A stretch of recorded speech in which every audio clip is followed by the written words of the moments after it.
নমস্কার, অ্যানিম্যানিয়ান study circle থেকে আমি ডাক্তার দিলীপ কুমার হালদার।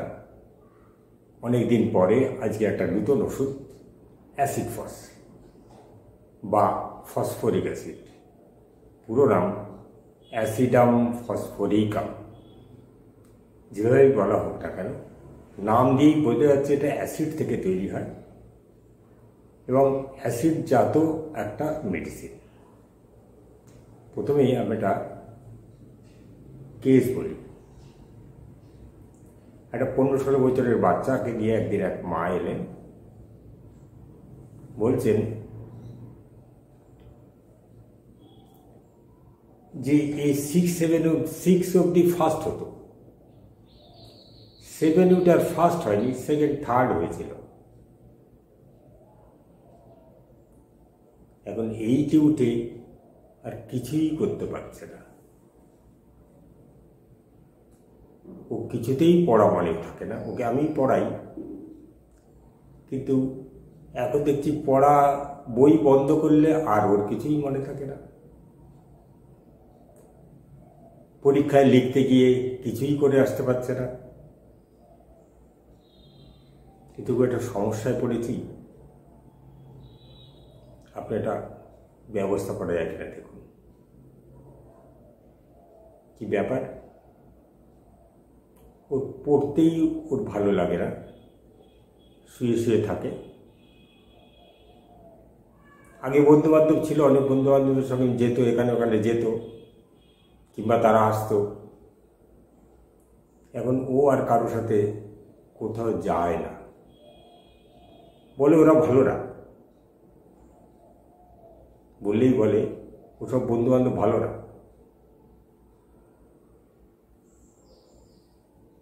কিন্তু সবচেয়ে বড় সমস্যা, ও কিছুই তো মনে রাখতে পারছে না। এবার পাশ করবে কিনা আমি তো এটাই বুঝতে পারছি না।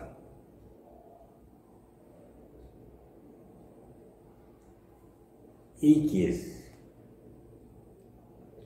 একটু ভালো করে জিজ্ঞেস করা হলো। মাকে সরিয়ে দিয়ে বাচ্চাটাকে জিজ্ঞেস হলো, কি ব্যাপার বাবা, তোর কি হয়েছে? এই যে 1 বছর, 1.5 বছর, 2 বছর ধরে তোর ওই পড়াশোনা মনে থাকছে না, কি ব্যাপার? তখন বলতে বলতে বলছে, আগে বন্ধুবান্ধবের সাথে খুব মিশতাম, বন্ধুবান্ধবের পাল্লায় পড়ে এখানে ওখানে যেতাম পেতাম। একদিন ওরা বললো, এক জায়গায় গিয়ে একটা ঘরের মধ্যে গিয়ে বলছে, এরকম কর, দেখ ভাল লাগবে।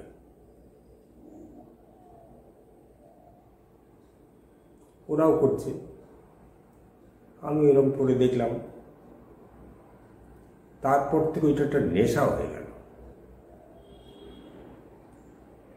এবং এটা প্রায়ই এরকম করতে ইচ্ছে করে। এবং এখন থেকে দেখছি, আর তারপর কিছুদিন চলার পর থেকে এরকম মনে হচ্ছে যে আমি তো ভুলে যাচ্ছি, আমার তো ভালো লাগছে না কিছু। বললাম, পরীক্ষা হলে গিয়ে তুমি কী করো? ধরো পারছো না, তাহলে কী করলে?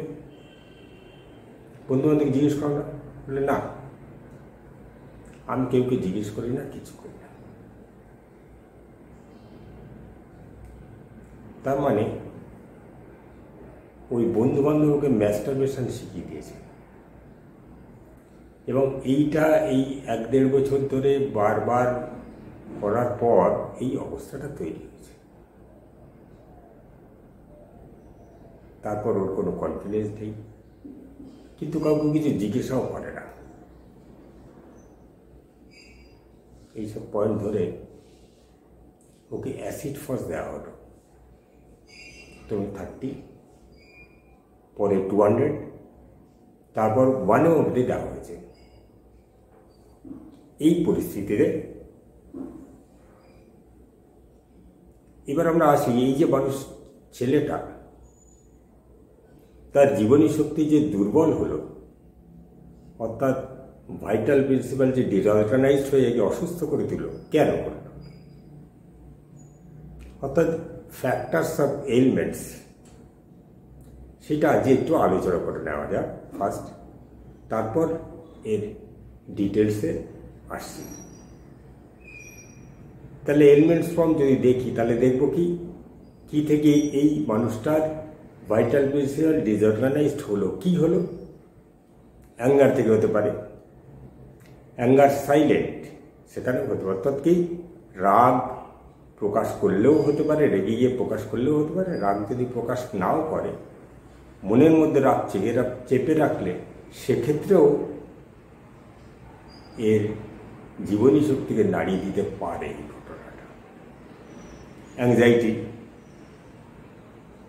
তাছাড়া কোনো খারাপ খবর শুনলো, ব্যাড নিউজ, বিজনেস ফেইলিওর। ছাত্রছাত্রীর বেলায় বিজনেস ফেইলিওর বলতে অর্থাৎ পড়াশুনো করছে আর পাশ করতে পারছে না, এই পড়াশোনাটা ওই বিজনেস। কিংবা বহুদিন ধরে পড়াশোনা করেছে, কোনো চাকরির টার্গেট করে, কোনো পরীক্ষার টার্গেট করে, পরীক্ষায় আর হলো না। হয়তো বন্ধু এসে খবর দিল, না রে হয়নি রে বাবা, হয়নি রে ভাই। অর্থাৎ এই যে ব্যাড নিউজ, এটাও একে অ্যাফেক্ট করতে পারে।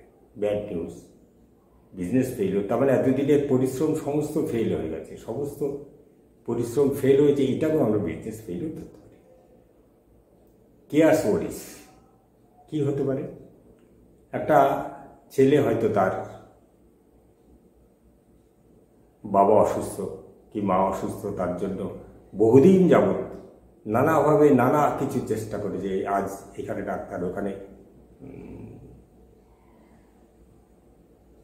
ওষুধ আনতে যাওয়া ইত্যাদি, হসপিটাল ইত্যাদি করে করে তার জন্য সমস্ত চিন্তা ভাবনা করে, তার সেবা যত্ন করেছে ইত্যাদি করে করে কেয়ারস ওয়ারিস করেও অসুস্থ হতে পারে।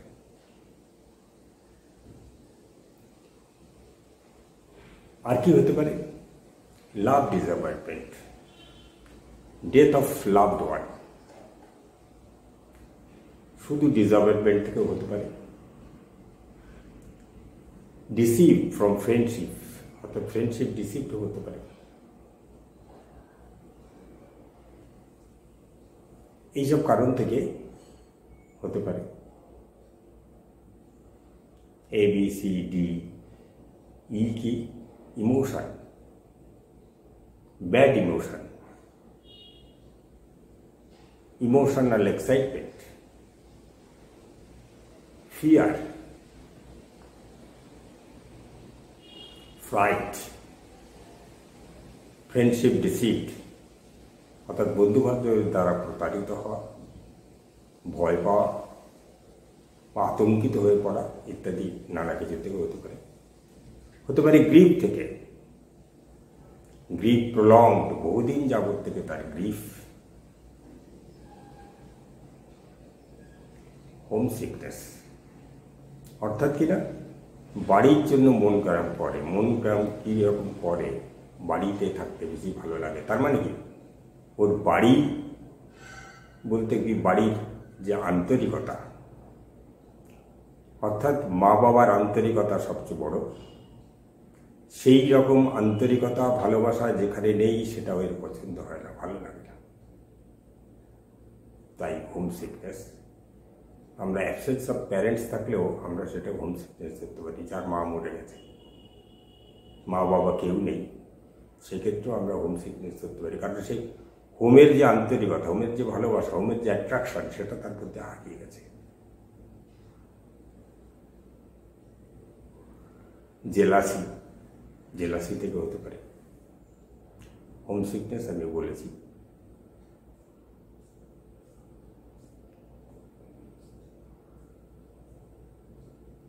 লাভ ডিসঅ্যাপয়েন্টমেন্ট বলেছি।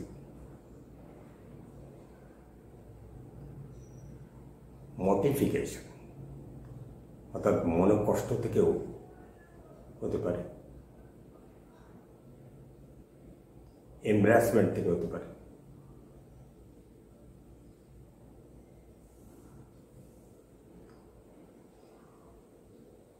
এছাড়া সেক্সুয়াল এক্সেস, ম্যাস্টারবেশন, এইসব থেকে মানুষটার ভাইটাল প্রেজেন্ট ডিসঅর্গানাইজড হতে পারে, এইভাবেই অসুস্থ হয়। তাই এই বাচ্চাটার বেলায় কী দেখা গেল, ওই যে বন্ধুরা শিখিয়ে দিয়েছে, ওকে ম্যাস্টারবেশন শিখিয়ে দিয়েছে, এবং সেই ম্যাস্টারবেশনের নেশায় ও 1-1.5 বছর 2 বছর ধরে এই করে বেড়াচ্ছে। তাই ও উইক হয়ে গেছে। আমরা দেখব কি weakness, mental more than physical, frustration of mind, এইসব করার ফলে ও পড়লে, পড়াশুনো করলে ফ্রাস্ট্রেশন অফ মাইন্ড, আর সে আর কিছু মনে থাকে না। কেন? এখানে একটা কজ আমরা পাবো, ফ্রাস্ট্রেশন অফ মাইন্ড। কেন? স্টাডিং প্রলং, অনেক দিন ধরে পড়াশুনো। এই যে স্টাডি, আমরা রিডিংয়ে কিন্তু খুব একটা অসুবিধা হয় না, রিডিং, কিন্তু স্টাডি প্রলংড, তার মানে কি? স্টাডি বলতে এটা অ্যানালিটিক্যাল স্টাডি, অ্যানালিটিক্যাল রিডিং, যার মধ্যে অ্যানালিসিস আছে, যার মধ্যে অনেক ভাবনা চিন্তা করতে হয়, কম্প্যারিজন ডিফারেন্সিয়েশন করতে হয়, যেটা একটা ডাক্তারের বেলা হতে পারে, বা যারা একটু ডিপলি পড়াশোনা করে তাদের ক্ষেত্রে হতে পারে। সেই স্টাডি কিন্তু একে অনেক দিন ধরে পড়াশোনা করার ফলে এখানে ফ্রাস্ট্রেশন অফ মাইন্ড হতে পারে।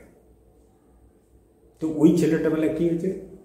ম্যাস্টারবেশন করেছে, তারা পড়াশুনো করেছে কিন্তু সে আর মনে থাকেনি, তাহলে কনফিউজড হয়ে গেছে। এখানে কনফিউশন অফ মাইন্ড একটা সিমটমস। সাধারণত কনফিডেন্স ওয়ান্ট অফ, কনফিডেন্স চলে গেছে। সাধারণত কনফিডেন্স না থাকলে মানুষ কী করে? পাশে কেউ জিজ্ঞেস করে। অর্থাৎ কনফিডেন্স নেই, সাপোর্ট ডিজায়ার থাকে, এখানে কিন্তু সাপোর্ট চাইনি। তাহলে কী করে?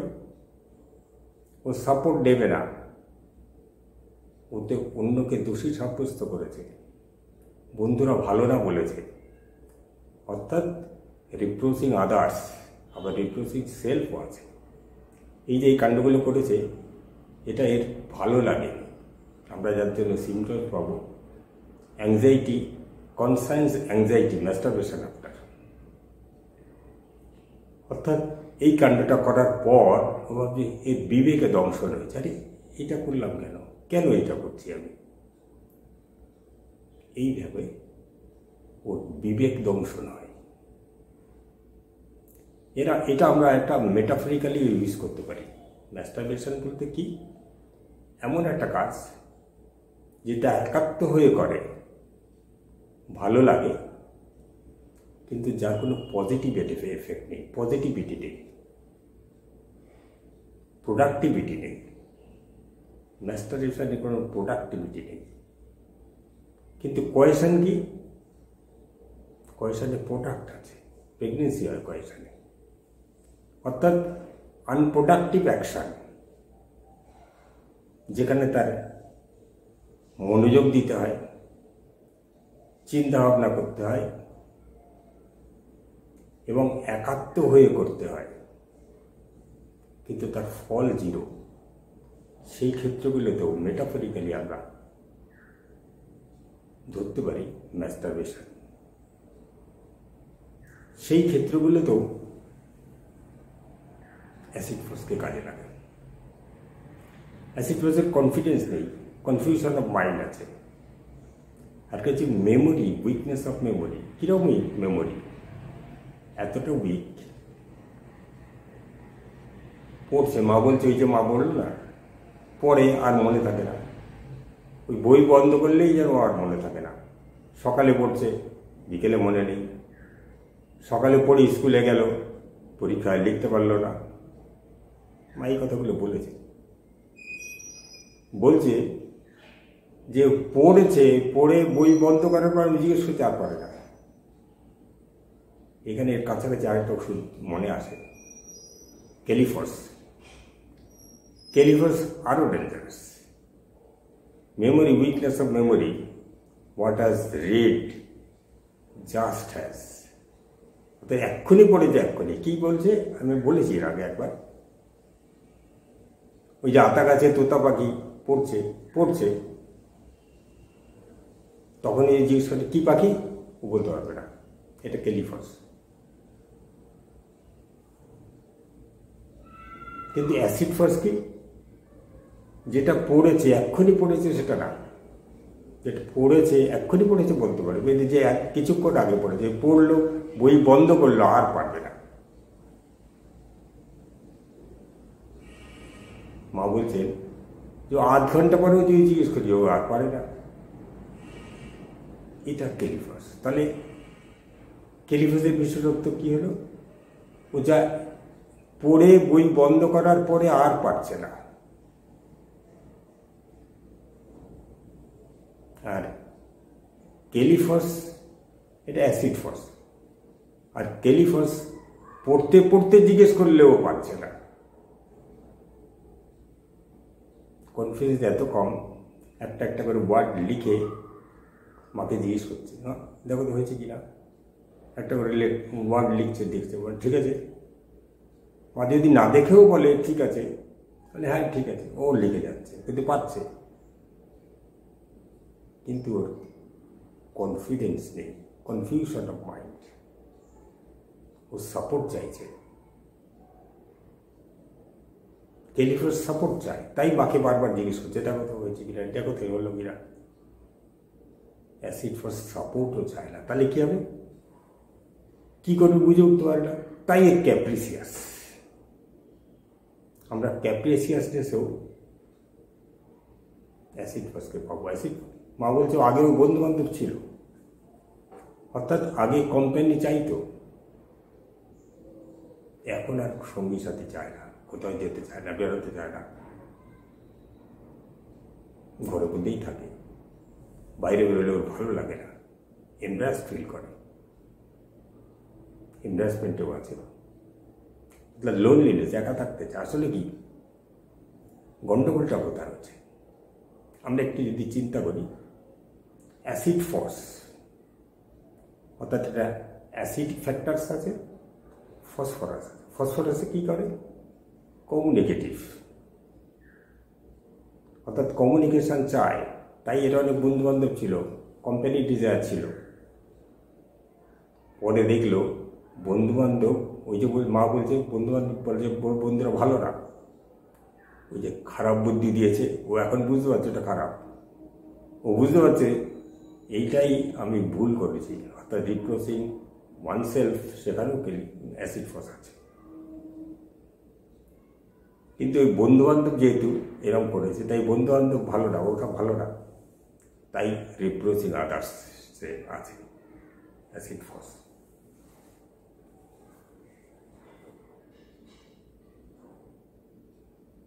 এইভাবে আমরা, অথচ মাকে পরে জিজ্ঞেস করে জানা গেল ও আগে কী ছিল, যে কোনো কাজ বললে একেবারে মনোযোগ দিয়ে করত, ও সেই কাজ থেকে ওঠার জন্য বলতে হতো যে বাবা এবার ওঠ, মানে এত কনসেন্ট্রেট দিয়ে কাজটা করতো, ফলে ও সব কিছু পারত, কনসেন্ট্রেট পারত, এবং পরীক্ষায়ও পারত, রেজাল্টও ভালো হতো, ফার্স্ট সেকেন্ড হতো, ফার্স্ট হতো, 6 অব্দি ফার্স্ট হয়েছে। এখন আর হচ্ছে না, এটাই মায়ের চিন্তা।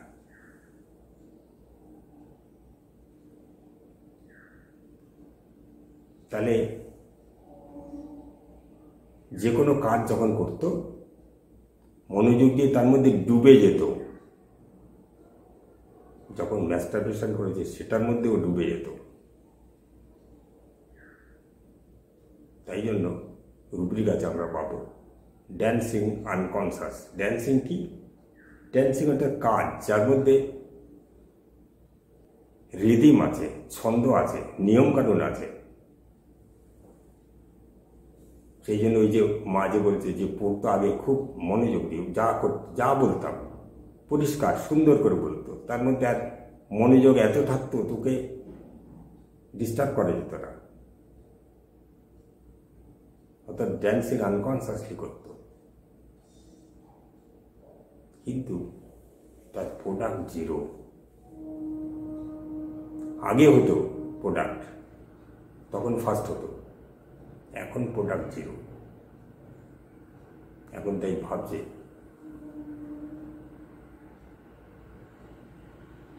এই ছেলেটা বেলা খাচ্ছে না ঠিক, কিন্তু একটা রুটিন আছে, ব্রুডিং ডিসঅ্যাপয়েন্টমেন্ট ওভার। অর্থাৎ তার যে ইচ্ছে ছিল, তার আশা ছিল, যে চেষ্টা ছিল এই করলেই হবে, কিন্তু শেষকালে আর হলো না। একটা কেসের অংশ আগে একদিন একটা কেস করতে বলেছিলাম, একটা ছেলে সে একটা অ্যাফেয়ার্সে পড়ে গেছিল, যখন ওর সঙ্গে সম্পর্ক ছিল তখন তার বার্থডেতে ও ধার দেনা করে, তখন চাকরি করতো না, ধার দেনা করে তার গার্লফ্রেন্ডকে গিফট করতো, টাকা পয়সা দিত। ও বন্ধু বান্ধবরা সব বলেছে, তুই এত করিস কেন, তুই বেকার ছেলে, এত তোকে কি ও ভালোবাসে সেটা কি কখনো ভেবেছিস? ও তোর জন্য কি করে? বন্ধু বান্ধবরা দেখতো। এখন বলছে, তখনও বুঝতো না, কারণ তখন তো ড্যান্সিং আনকনসাস হচ্ছে। এখন বলছে যে হ্যাঁ সত্যি তো, ওর বার্থডেতে আমি এত কিছু করতাম, অথচ আমার বার্থডেতে হয়তো একটা ফোন করেই খামতো, কিংবা একটা চকলেট দিল। এটা এখন বুঝছে, তখন বুঝেনি, তখন ড্যান্সিং আনকনসাস ছিল। এখন এই ব্রুট করছে, এই ডিসঅ্যাপয়েন্টমেন্ট ওভার ব্রুট করছে। এইসব সিমটমসগুলো কিন্তু অ্যাসিড ফসের ভীষণ গুরুত্বপূর্ণ। অ্যাসিড ফস কিন্তু কমন ওষুধ, খুব কাজে লাগে, খুব ব্যবহার হয়, চেম্বারে এটা রাখতেই হয়। কিন্তু সেই জন্য তার প্রচুর সিমটমস, প্রচুর ফেয়ার। আমি একটা সাইড একটু বললাম, সিমটমসগুলো যদি মাথায় রাখি তাহলে অ্যাসিড ফস পেশেন্টকে খুঁজে পাওয়া যাবে আশা করা যায়। আজ এইখানে শেষ করি।